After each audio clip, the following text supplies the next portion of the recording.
Hello all my dear student, I hope all of you are good. ঠিক আছে, আজকে আমরা এই ভিডিওর মধ্যে ক্লাস 9 গণিতের অনুশীলনী 13.1, যেখানে মোট 8টা প্রশ্ন আছে, তার মধ্যে কোয়েশ্চেন নাম্বার 1 আর 2 সমাধান করবো। ঠিক আছে, তো এই 13 নম্বর পার্ট, যে পার্টের নাম হচ্ছে পৃষ্ঠকালী ও আয়তন। দেখো, এটা হচ্ছে পার্টের নাম, পৃষ্ঠকালী ও আয়তন। তো এই পার্টের মধ্যে মোট আছে অনুশীলনী আছে 13.1 থেকে ধরিয়ে একদম 13.8 পর্যন্ত। তো মোট আমি হিসাব করে দেখছি, প্রত্যেকটা অনুশীলনীর অঙ্কগুলো সবগুলো মিলায় মোট আছে 72টা অঙ্ক। ঠিক আছে, এই 72টা অঙ্ক আমরা সমাধান করতাম। তো 72টা অঙ্ক বলতে এরকম নাম্বারিং দিয়া, তার মধ্যে তো রোমান 1 2 এরকম আছেই কম বেশি। তো তোমরা ভয় পায় না, সবকিছু একদম সহজ অঙ্কগুলা। তো সহজ কোন সময় হইব, এই যে পার্টটা আছে, এই পার্টের মধ্যে যতগুলো অঙ্ক আছে সবগুলো অঙ্ক ফর্মুলার দ্বারা আমরা সমাধান করবো। ঠিক আছে, ফর্মুলা মানে কি, সূত্র। তো সূত্র অর্থাৎ যে অনুশীলনীর অঙ্ক আমরা 1 নম্বর 2 নম্বর আমরা সমাধান করবো, এই অঙ্ক অর্থাৎ এই অনুশীলনীর অঙ্কগুলো সমাধান করতে হলে আমরা যে সূত্রগুলো প্রয়োজন হবে, ওই সূত্রগুলো আমি লিখছি। দেখো, যে পৃষ্ঠকালী আয়তন পাঠের নাম, এটার এই অনুশীলনের মধ্যে সূত্র কি কি লাগবে এটা আমরা লিখছি। যে আয়তীয় গণকের মোট পৃষ্ঠকালী একটা আছে 2 into L B plus BH plus H L. তো প্রত্যেকটা সূত্র আমি বুঝাইতেছি, তোমরা আয়তীয় গণক কারে হয়। আয়তীয় গণক মনে করো তোমরা যে রুম, যারাই দেখতেছো ভিডিওটা, নিশ্চয়ই তোমরা নিজের রুমের মধ্যে বইয়া রয়েছো, ঠিক না? তো তোমরা একটা জিনিস ভাবিয়া দেখো, তোমরা ঘরের চারপাশে চাইয়া দেখো, তোমরা ঘরটা কিছু এরকম আছে, এরকম 4টা দেওয়াল দিয়ে আবদ্ধ আছে।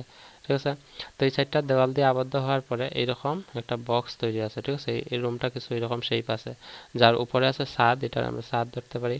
ঠিক আছে, আর এটা হচ্ছে ফ্লোর, নিচেরটা হইব ফ্লোর, ঠিক না? তো এখানে আয়তীয় গণকের মোট পৃষ্ঠকালী মানে কি, তা যে এই যে 6টা দেওয়াল আছে, এরকম 6টা দেওয়াল মানে উপর আর নিচ হলে মোট দেওয়াল কয়টা হবে, 6টা। এমনি তো তোমার উপরটা নিচ ফ্লোর আর উপরে ছাদ লইয়া মোট 6টা, আর পাশে 4টা ওয়াল আছে। তো এই প্রত্যেকটা কিন্তু একটা আয়ত আকার আছে। আয়ত আকার মানে দৈর্ঘ্য আছে, প্রস্থ আছে। ঠিক আছে, তো এই আয়তাকার 6টা আয়তর দ্বারা একটা আয়তীয় গণক তৈরি হয়। এবং এই আয়তীয় গণকটার এটার হয় দৈর্ঘ্য, দৈর্ঘ্যের ইংলিশে হয় লেংথ, যেটারে আমরা এল ধরা হয়। এটার হয় প্রস্থ, প্রস্থরে ইংলিশে হয় ব্রেথ, যেটার বি ধরা হয়। তো এখানে সূত্রের মধ্যে যে আছে আয়তীয় গণকের মোট পৃষ্ঠকালী, মোট পৃষ্ঠকালী মানে এইরকম 6টা দেওয়াল আছে, প্রত্যেকটার কালি। তো একটা দেওয়ালের কালি মানে এল ইন্টু বি, ঠিক না? এল ইন্টু বি মানে দৈর্ঘ্য পূরণ প্রস্থ। ঠিক এরকমই 6টা দেওয়ালের কালি মিলাইয়া আমরা হই যে আয়তীয় গণকের মোট পৃষ্ঠকালী, এবং এটা সূত্র হয়েছে 2 into L B plus BH plus H L. ঠিক আছে, তো এইচ কি, তা এইচ হইব এই রুমটার উচ্চতা। তোমরা গড় যে আছে, গড়ের এক কোণার মধ্যে যে কোনো একটা খুঁটির উচ্চতা মাপা হইলে এটা রকম এইচ, আর এল হয়েছে এটা, আর বি হয়েছে প্রস্থটা। ক্লিয়ার বুঝছো? আশা করি বোঝা গেছে। তো এটা হচ্ছে আয়তঘনকের মোট পৃষ্ঠকালী। তো মোট পৃষ্ঠকালী কইলে ভাববা যে তোমার যে রুমের মধ্যে আছো তুমি, তোমার রুমের নিচ মানে ফ্লোর, ছাদ আর তোমার চারপাশে 4টা ওয়াল মিলাইয়া এটা রাখা হয় মোট পৃষ্ঠকালী। তারপরে আছে দেখো আয়তীয় গণকের পার্শ্ব পৃষ্ঠকালী। ঠিক আছে, একটা শব্দ আছে পার্শ্ব পৃষ্ঠকালী। পার্শ্ব মানে তুমি যে জায়গায় বসে আছো, তোমার চারপাশে যে 4টা দেওয়াল আছে, এরকম 4টা দেওয়াল আছে, ঠিক না? এই 4টা দেওয়ালেরই পার্শ্ব হয়। পার্শ্ব মানে তোমার চারপাশে থাকা দেওয়ালগুলোর পৃষ্ঠকালী। তো পৃষ্ঠকালী মানে কি, তো এরকম 6টা ওয়ালে কি তা একটা গড় রুম হয়, ছাদ আর ফ্লোর লইয়া। শুধু এরকম 4টা দেওয়াল মিলাইলে কি হইব, শুধু আমার 4-5টা আবদ্ধ হইব। এই কারণে আমরা এটারে আয়তীয় গণকের পার্শ্ব পৃষ্ঠকালী কই, যেটা সূত্র হলো 2 ইন্টু এল প্লাস বি ইন্টু এইচ। তো 2 ইন্টু এল মানে দৈর্ঘ্য, বি মানে প্রস্থ, এইচ মানে উচ্চতা। ঠিক আছে, তো অনেকে সূত্রটা এইভাবে লেখে যে 2 into H into L plus B, এরকম লেখা। ঠিক আছে, তো লেখলে যেভাবে ইচ্ছা তোমরা লিখতে পারো। এটারে আবার এইভাবে হয় 4 দেওয়ালের কালি। তো প্রশ্নের মধ্যে যদি পাও তোমরা 4 দেওয়ালের কালি, তো এই সূত্রটা হইব, আর পার্শ্ব পৃষ্ঠকালী এই সূত্রটা হইব। ঠিক আছে, তারপরে আছে 3 নম্বর গণকের পৃষ্ঠকালী। গণক কিরকম হয়, গণক হইলো একটা লড্ডুর গুটি। তোমরা যখন লড্ডু খেলো দেখিও, লড্ডুর গুটিটা কিছু এরকম শেপ থাকে, ঠিক না? তো এই গণকটার মধ্যে এই যে এই প্রত্যেকটা ওয়াল অর্থাৎ প্রত্যেকটা যে সাইড থাকে, এই প্রত্যেকটা সাইড একটা বর্গ আকারে থাকে, অর্থাৎ 6টা বর্গ মিলিয়ে একটা গণক তৈরি করা হয়। এবং গণকের পৃষ্ঠকালী হয় 6l² বা a²। কেন? কারণ এরকম 6টা দেওয়ালে আমরা যদি যোগ করি একটা গণক হয়, তো একটা দেওয়ালের কালি কিতা আমরা জানি, বর্গের কালি সূত্র হলো a ইন্টু a মানে a², ঠিক না? বা এটারে এলও ধরা হয়, কারণ দৈর্ঘ্যরে কিতা কয়, দৈর্ঘ্য এল ধরা হয়, এল মানে দৈর্ঘ্য মানে লেন্থ, ঠিক না? তো এ স্কোয়ারে ধরা হয়, এল স্কোয়ারে ধরা হয়, দুটোটাই শুদ্ধ। ঠিক আছে, এল মানে লেন্থ আর দৈর্ঘ্য, এ মানে আর মানে এ স্কোয়ার। ঠিক আছে, তো এরকম একটা দেওয়ালের কালি হলো এ স্কোয়ার। তো এরকম 6টা দেওয়াল লাগে, এই কারণে মোট পৃষ্ঠকালী মানে সবগুলো উপর নিচ সবগুলো মিলে 6টা আয়, এই কারণে 6a² বা 6l² হয়। ঠিক আছে, 6a² বা 6l², এটা যে গণকের পৃষ্ঠকালী মানে মোট পৃষ্ঠকালী বুঝাইছে, অর্থাৎ এই 6টা লড্ডুর সাইডের কথা। ঠিক এরকম আছে গণকের পার্শ্ব পৃষ্ঠকালি যেরকম আয়তঘনকের আছিল সেম গণকেরও উপর আর নিচ বাদ দিয়ে 4 দেওয়ালের কালিটা রাখা হয় 4 স্কয়ার, কারণ 4টা দেওয়াল এরকম আছে, ঠিক না? তো আশা করি বুঝছো। সূত্রগুলা মুখস্থ করার মানে একটা সহজ পদ্ধতি তোমরা দিছি, যদি বুঝিয়ে মুখস্থ করো তোমরা চিরদিনের লাগি আশা করি মনে থাকবে, ঠিক আছে? এই কারণে আমি এক্সপ্লেন করছি জিনিসটা 5 মিনিট সময় তোমরা কাছ থেকে নিয়ে। তো এখন চলো আমরা কোয়েশ্চনে যাই। কোয়েশ্চনে কিতা হয়েছে দেখো যে 1.5 মিটার দৈর্ঘ্য, 1.25 মিটার প্রস্থ এবং 65 সেন্টিমিটার, দেখো এটা মিটার মিটার দুইটা, এটা সেন্টিমিটার, তার মানে এটাও আমরা মিটারে নিতে লাগবো, তো আমরা নিমু নিশ্চয়ই। তারপর হচ্ছে গভীরতা বিশিষ্ট, মানে একটা আয়তঘনক বানাইতো, আয়তঘনকটা, ঠিক আছে, কিছু এরকম আকৃতি একটা আয়তঘনক, এটা হচ্ছে আয়তঘনক, মনে করো এই আয়তঘনকটা বানাইতো, ঠিক আছে? এই আয়তঘনকটার গভীরতা কতটুকু হইব? দৈর্ঘ্য আছে হচ্ছে 1.5 মিটার, প্রস্থ আছে 1.25 মিটার, আর উচ্চতা আছে, ঠিক আছে? গভীরতা মানে কি তা উচ্চতা, নিচ থেকে উপরের গভীরটা মাপলে উচ্চতা হইব, তো 65 সেন্টিমিটার আছে। একটি প্লাস্টিক বাক্স বানাতে হবে, এটা একটা প্লাস্টিক বাক্স বানাইব। বাক্সটির উপরের দিকটি খোলা, কিন্তু এই যে উপরের দিকটা আছে, উপরের দিকটা কিতা থাকবো? খোলা, মানে এটার কোনো মুখ নাই। আমার কইছে যে প্লাস্টিকের পাতের বেধ উপেক্ষা করে নির্ণয় করো। তো প্লাস্টিকের পাতের মানে প্লাস্টিকটা কতটুকু ফোর আমরা লাগাইমু এটা না ভাবি আমরা কইছে যে আমরা এটার দুইটা প্রশ্ন আছে, দুইটা প্রশ্ন সমাধান করতাম। 1 নম্বর প্রশ্ন হচ্ছে যে বাক্সটি বানাতে প্রয়োজনীয় প্লাস্টিক পাতের কালি। তো যেহেতু এটা একটা আয়তবন্ত, শুধু উপরের টুকরাটা অর্থাৎ উপরের মুখটা খোলা, একটা দেওয়াল বাদ দিয়ে, একটা দেওয়াল মানে এরকম একটা ঢাকনা বাদ দিয়া নিচে চারপাশের দেওয়ালের কালি বাড়াইতো আর নিচের ফ্লোরটা, ঠিক আছে? তো বাক্স হইলে তো নিচের ফ্লোর হইতো না, নিচের মেজে হইব, ঠিক আছে? আর 4 দেওয়ালের কালি এবং মেজের কালি, তো 4 দেওয়ালের কালির কি হয়? আয়তঘনকের পার্শ্বপৃষ্ঠ কালি। তো আয়তঘনকের পার্শ্বপৃষ্ঠ কালি ওইমাত্র আমরা কইলাম যে 2 × L + B × H। আর উপরের দেওয়াল যেহেতু খোলা তো এটার প্রয়োজন নাই, কিন্তু নিচের যে মেজর এটা আছে এই আয়তটার কালি বার করলে, এই আয়তটার কালি মানে দৈর্ঘ্য পূরণ প্রস্থ, ঠিক আছে? তো এটা আমরা লিখি 1 নম্বরটা কর্ম। 2 নম্বর হচ্ছে যদি প্রতি বর্গ মিটার প্লাস্টিক পাতের মূল্য 20 টাকা হয় তবে প্রয়োজনীয় প্লাস্টিক পাতের মূল্য। কইছে যে আমরা এটা মোট কালি বার করার পরে যদি প্রতি বর্গ মিটার, কালি তো পাইমই বর্গ মিটারে, তো প্রতি 1 বর্গ মিটার হচ্ছে 20 টাকা হইলে কত টাকা প্রয়োজন হইব? তো এটা একদম সহজ, চলো সমাধান করলে আমরা। তো এটা চিত্রটা আমরা লিখছি, ঠিক আছে? লিখি 1 নম্বরের সমাধান দিয়া প্রথমে লিখবো যে এখানে এখানে কি কি দেওয়া আছে, প্রশ্নের মধ্যে দেওয়া আছে যে দৈর্ঘ্য, ঠিক আছে? আমরা লিখবো যে দৈর্ঘ্য সমান লিখবো, দৈর্ঘ্য আমরা ব্র্যাকেট এল দিমু, এল সমান, এল মানে কি তার লেংথ, তো দৈর্ঘ্য সমান আমরা লিখে লইমু যে 1.5 মিটার কইছে। তারপরে প্রস্থরে আমরা লিখবো বি, মানে ব্রেথ বোঝায়, এটা আমরা লিখবো 1.25 মিটার। আর তারপরে আছে উচ্চতা, ঠিক আছে? উচ্চতারে আমরা এইচ ধরতে পারি, এইচ কত আছে? 65 সেন্টিমিটার আছে। তো সবগুলা মিটার, এটারও মিটারে আছে, এটার সেন্টিমিটার, তো এটারে মিটার নিতে লাগবে। এটারে আমরা মিটার নিলে আমরা জানি সেন্টিমিটার থেকে মিটার নিলে আমরা 100 দিয়ে ভাগ দিব, ঠিক না? তো আমরা 65 রে আমরা 100 দিয়ে ভাগ দিলেইমু, এটা কি হইব? মিটার সমান দিয়ে লিখলাম 65, দুইটা জিরো, 2 ঘর পরে দশমিক, তার মানে 0.65 সেন্টিমিটার হইব, ঠিক আছে? এখন আমরা বার করবো এই এটার পার্শ্ব পৃষ্ঠকালি কেন হয়েছে, এটা উপরের দিক খোলা, উপরের দিক খোলা হইলে শুধু প্লাস্টিকের পাত 4 দেওয়ালে লাগবে, তো 4 দেওয়ালের কালি, ঠিক না? আমরা লিখবো যে কেতা লিখবো যে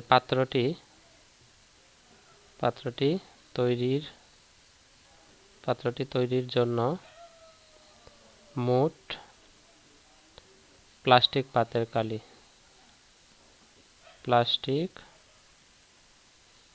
কালি,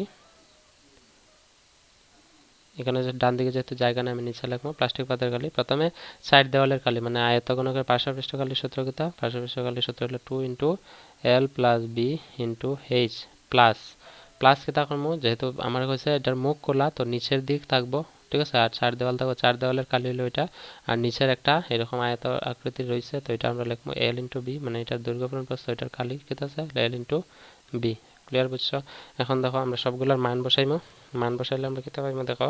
প্রথমে 2 জায়গায় 2 থাকবো, এল দৈর্ঘ্য কত পাইছি? 1.5 লিখবো, প্লাস প্রস্থ কত পাইছি আমরা? 1.25, আমরা 1.25 লিখবো, ইন্টু প্লাসের জায়গায় প্লাস না ইন্টু আছে, ইন্টু এইচ আছে, এইচ উচ্চতা কত আছে? 0.65, আর প্লাসের জায়গায় প্লাস, এল × বি, তো এল দেওয়া আছে 1.5 ইন্টু বি ব্রেথ দেওয়া আছে 1.25, ক্লিয়ার বুঝছো ততটুক? এখন আমরা শুধু মান বসাইছি, এখন হিসাব করে দেখলে 2 জায়গা থাকবে, এটা বন্ধনী উঠালে প্লাস করতে লাগবো। তো এটা অনেকে দশমিকের যোগ বিয়োগের মধ্যে অনেক গন্ডগোল করে।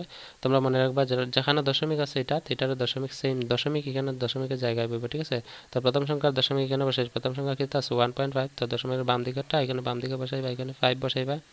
তারপরে আছে 1.25, তো এখানে দশমিক সেম থাকবো, 1 আছে বাম দিকে, এখানে আছে 2, এখানে 5।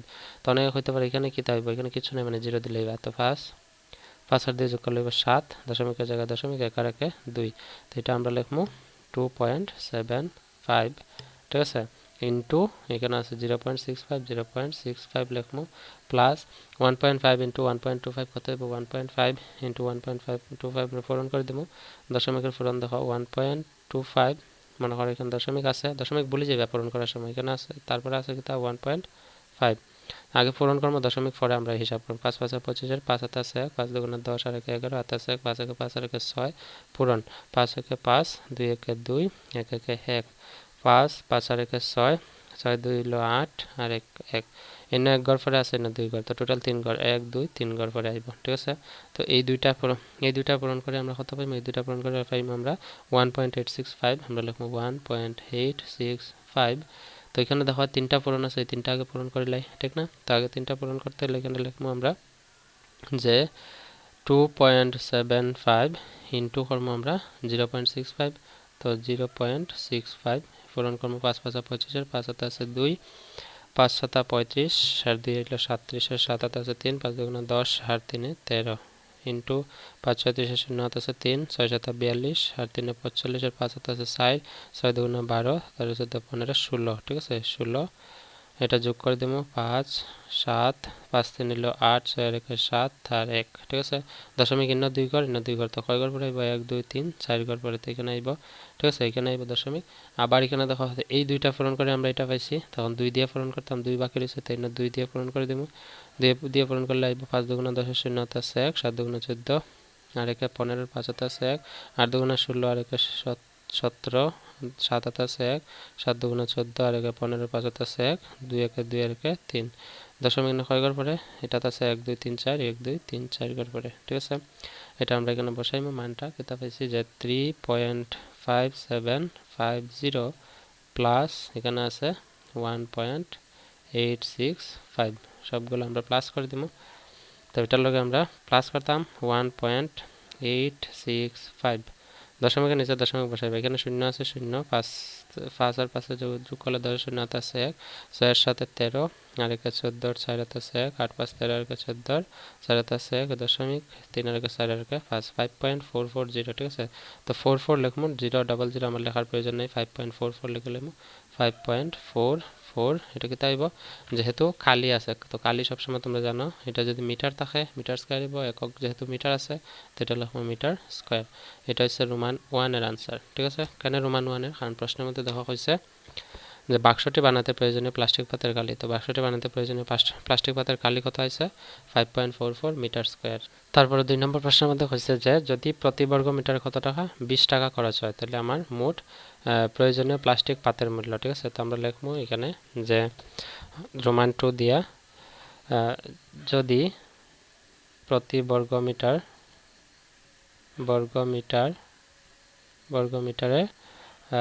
20 টাকা খরচ হয় তাহলে মোট প্লাস্টিক পাতের খরচের পরিমাণ,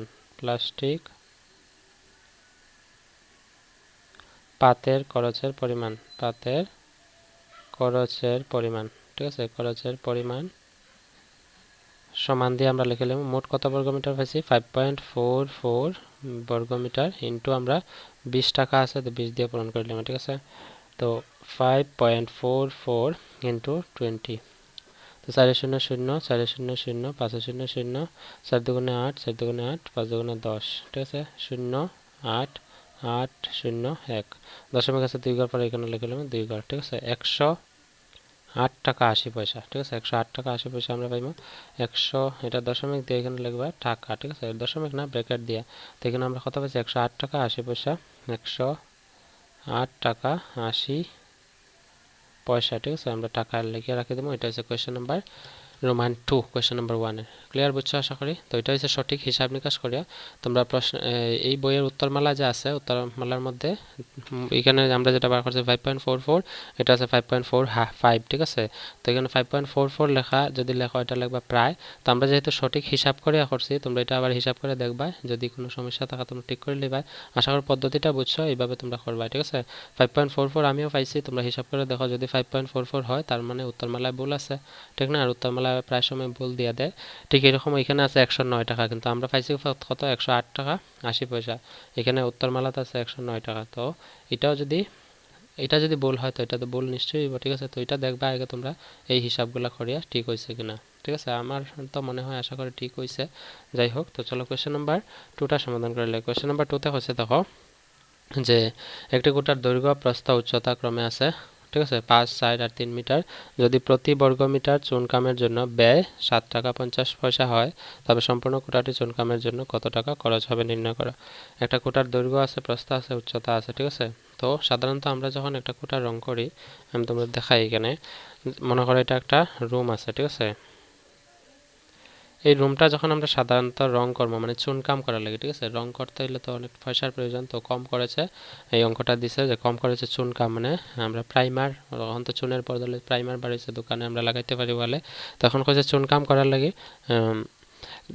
এই কোটাটার খালি দেওয়া আছে, খালি বলতে কি তা মিটারে দৈর্ঘ্য প্রস্থ উচ্চতা দেওয়া আছে, কইছে প্রতি বর্গমিটার চুনকামে 7.5 টাকা খরচ হয়। তো আমরা যখন চুনকাম করবো ঘরটা, মনে করো এটা অনুমান করতে লাগবে এটা একটা ছাদের ঘর ঠিক আছে। ছাদের ঘর মানে উপরেরটা কি তাইব ছাদ ঢালাই দেওয়া ঠিক আছে।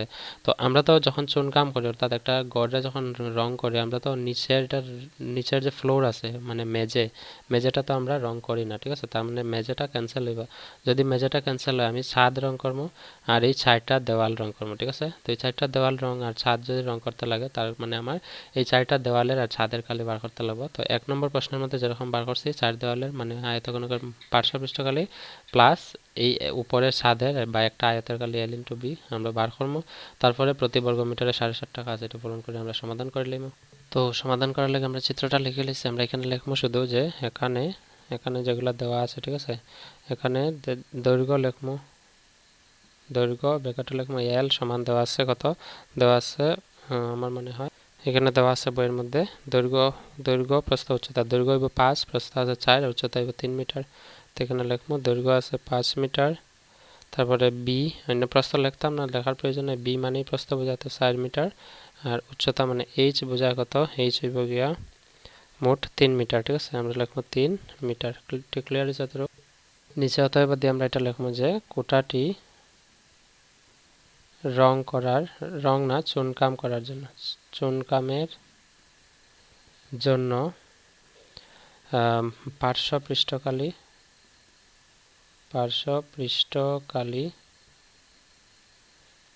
এবং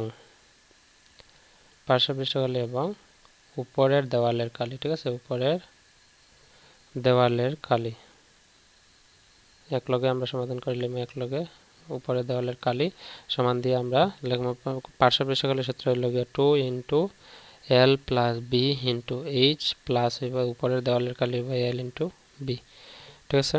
এখন টুর জায়গায় বসাইমু L কত আছে 5 মিটার প্লাস বি আছে 4 মিটার ইন্টু এইচ আছে, এইচ এর জায়গায় আমরা লিখবো 3 প্লাস L ইন্টু বি মানে L ইন্টু বি মানে 5 ইন্টু 4। এখন টুর জায়গায় 5-এর সাথে যোগ করলে থাকবে 9 ইন্টু থাকবে 3 প্লাস 4 5 হইব গিয়া 20। এখন 9 দুগুণে 18 আর 3 18 হইল 54 ঠিক আছে। 54 যোগ 20 হইব, তো 9 দুগুণে 18 3 18 54 যোগ হইব 20, তার মানে 54 আর 20 যোগ করলে পাইব 74। সবগুলা মিটার আছে, এটা একক হইব মিটার স্কয়ার বা বর্গ মিটার ঠিক আছে। এটা হচ্ছে মোট কালি চুনকামের জন্য। এখন প্রশ্নের মধ্যে হয়েছে যে প্রতি বর্গমিটার চুনকামের জন্য কত খরচ হয়। প্রতি বর্গমিটার চুনকামের জন্য ব্যয় হয় 7 টাকা 50 পয়সা ঠিক আছে। এখন হচ্ছে সম্পূর্ণ কোটাটি চুনকামের জন্য খরচ হবে। তো আমরা অতএব দিয়ে এটাই লিখবো যে সম্পূর্ণ কোটাটি